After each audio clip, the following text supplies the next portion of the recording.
What is up guys, welcome back to the channel. Today's reaction video is 7 phrases I only heard after moving to America. We saw this title, I replied to the person, we've already done this, but thank you for the suggestion. And they were like, no, it was uploaded 3 weeks ago. I was like, oh my god, it was uploaded 3 weeks ago. We haven't done this video before. It's a Lost Them Upon video. Are you ready? I am ready. Smash that like button, smash that subscribe button. Maybe we heard these when we were in America. Maybe. Maybe we didn't. Maybe we use them in the UK.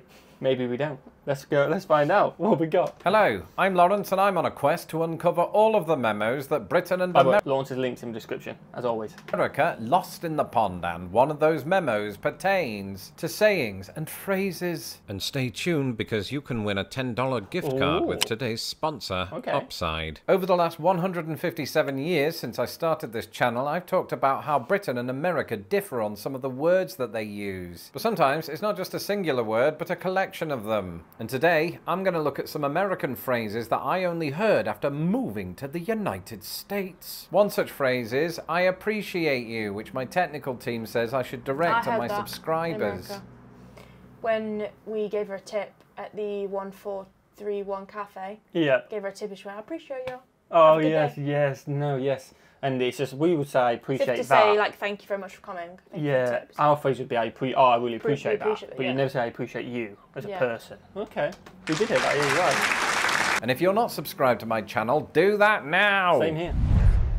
We'd appreciate it. In the meantime, here are 7 common phrases that I only heard after moving to America.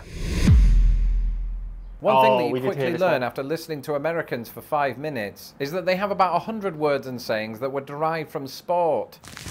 And one such phrase is Monday morning quarterback. And I must have heard that phrase about 100 times before I bothered to look it up in researching this video. Because when I first heard it, I couldn't really fathom what it meant. Like, in my head, I think I assumed that it described an NFL player that was late to training, or early. I don't know the usual training schedule of your average footballer. But Monday morning suggests they were late because the sports people tend to sport most on the weekend. So if you're a Monday morning quarterback, you miss the match. Okay. And you turned up to training late. It's got nothing to do with any of that. This is just something that my own brain came up with. Instead, its definition is one that I don't think Britain really has an equivalent of. Because a Monday morning quarterback is a person who passes judgment on and criticises something after the event. In other words, with the benefit of hindsight. I mean, in a sporting context... Never heard in the UK. No. Obviously, you say, oh, that's hindsight for you or whatever. But never Monday morning quarterback, I guess, because we don't play American football that often. Make sense. But we have heard that in another video before, haven't we? Yeah. We have something similar, which is an armchair pundit, but I don't think that quite means the same thing, because an armchair pundit is somebody who might offer their critique of an event in real time as it's happening. Ooh, call yourself a professional tennis player, Novak Djokovic. I could do better than that, you prat. To be clear, Novak, that's not my opinion. That's just me mimicking somebody who is an armchair pundit. Believe it or not, before I became a YouTube sensation... We don't have much time today because I've got to get back to work, but what do you reckon shoot the breeze is? Oh, shoot the breeze. Shoot the breeze. I have no clue what it could be. No idea. Shoot the breeze. Oh, hit the, like, poo has hit the fan. Or shit has hit the fan. Like, oh, that shoot the breeze. Everything's gone bad, I guess, maybe. Yeah. There was a time when I used to talk to people, and a colleague once asked me if I wanted to shoot the breeze over coffee. Now, I'm from Britain, where 50% of all phrases are related to toilet humour. And forgive me, but as soon as I heard the word breeze, I immediately thought of wind. And when I think of wind, I immediately think of, you know what I think of. So of course I said yes, because deep down I am 5 years old. So I was very disappointed to discover once we got to the coffee house that shoot the breeze just means to chat idly. Mind you, in situations like that, it's not much different from breaking wind, because I do end up talking out of my arse. Never heard of it though. We know this one. We'd heard this loads and recently remembered it. Signature, isn't it? Yeah. Because he did the Constitution? Yeah. Not Constitution. Declaration. Declaration of was it Independence? It might have been Declaration of Independence. Might have been. Might have been. I don't know. He did something. He did something very important. in its signature. This one doesn't come up very often, but the first time that it did, I had to do a little bit of a double take. Put your John Hancock here, said a man holding out an important-looking form. Your John Hancock? That sounds like a euphemism to me, friend. And I will not be putting it on this or any piece of paper. But sir, your visa depends on it. And so, as I reluctantly pull down my trousers, he hands me a pen. Your John Hancock is your signature, sir. Ah, right, happy to sign it. Do you still want... Never mind. And while I definitely embellished parts of that story to move the plot along, it does raise one important question. Who on earth is John Hancock? Well, apart from being the person after whom this Chicago skyscraper was named, John Hancock was a founding father of the United States. Not only was he the first person to sign the Declaration of Independence, but his was by far the largest signature on the document. A popular legend has it that Hancock did this deliberately so as to make his signature clearly visible to Britain's King George III. However, evidence points to this story having been invented many years later, perhaps by Monday morning quarterbacks of the day. Either way, with hindsight of my own, it does make me wonder if that immigration officer only used the term upon hearing my accent. Regardless, it still highlights how the legacy of America's founding still impacts US English today, with the phrase John Hancock a direct link to the country's independence from the British. One item that bears my John Hancock is my debit card. And, as a YouTube sensation who regularly hits the road, I'm always looking for ways to save on gas. During our recent trip to view the eclipse... We haven't got long. If you want to win that £10, launch his videos over there. I'm understanding. He's smooth, is he? We're going to skip it, but his link's in the description.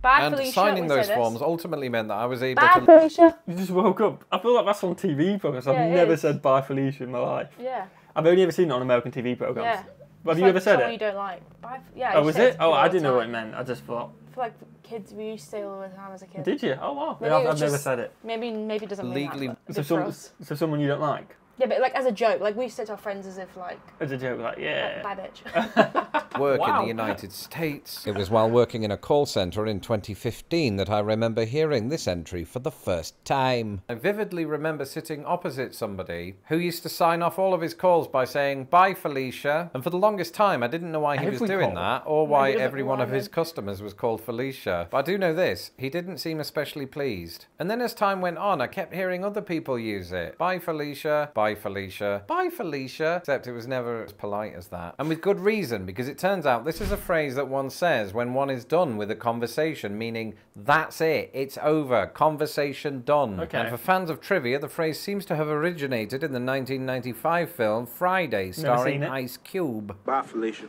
And as Mr. Cube himself put it, bye, Felicia is the phrase to get anyone out of your face. Okay. Hear that, Max? Say that to your wife next time you see her. His wife is called Felicia. Ever so occasionally, I receive comments in... Let's all get out. Yeah, let's go and get out. Everyone out.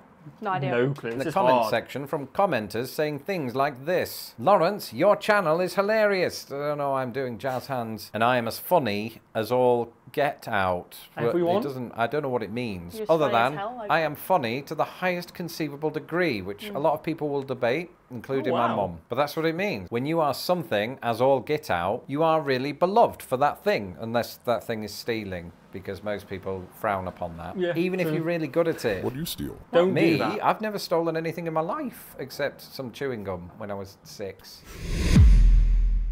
Over the years, many people who follow this channel have brought to my attention a phrase that has the opposite meaning on either side of the pot. Table an item. What you got? What you got? Right, now fight. Come on, show me what you got. Maybe. Yeah.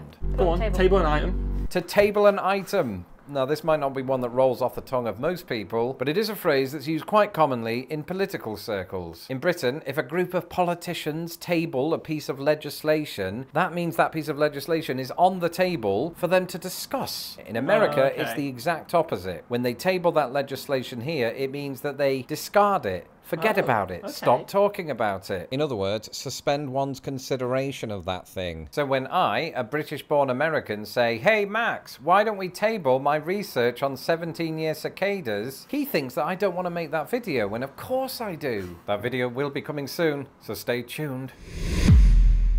And finally, Plead the Fifth. And I know this one. This is basically, you don't have to speak in I a court of law. I plead the fifth. Yeah, you don't have to speak in a court of law if it incriminates you. Or you just don't have to do it, I don't think. Yeah, just plead the fifth. It's just a right, isn't it? Yeah. Some of my American viewers might be watching this going, uh-oh, Lawrence, did you get in trouble with the law? And the answer is, no, definitely not. And anyway, that was 12 years ago.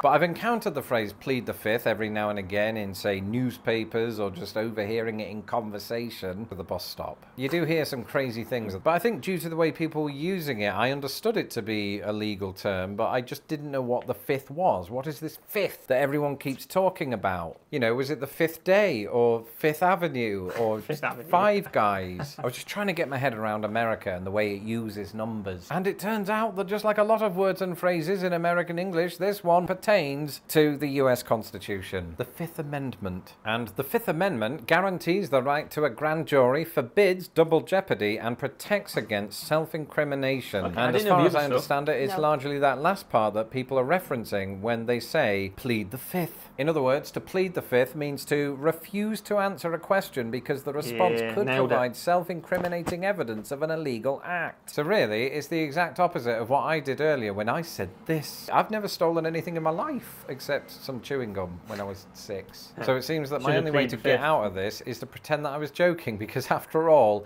I am funny as all get out. If I've learned anything from this video and from living in both Britain and America extensively, it is that both countries have lots of sayings. And since moving to America, I've even picked some up. The other day, I caught myself using the phrase such and such is a dime a dozen. Okay. In other words, there are so many of this thing that it is irrelevant. That said, my videos, though there are quite a lot of them, are very relevant. They are. Especially this one, which is called And like ours, so check our videos out. All our America videos are starting to go out, and hopefully you guys are enjoying them. We got to go because I got to get to work. Enjoy that? Yes, it was good. Phrases. Some we haven't heard and some we have heard. Yeah, some we haven't, some we have. Some which have a meaning in the UK, different one to the US as well, which is interesting. Smash the like button, guys. Smash the subscribe button. Let us know what else you want us to react to in the comments below. Watch your video. Have a fantastic day. And we'll see you legends in the next one. Peace.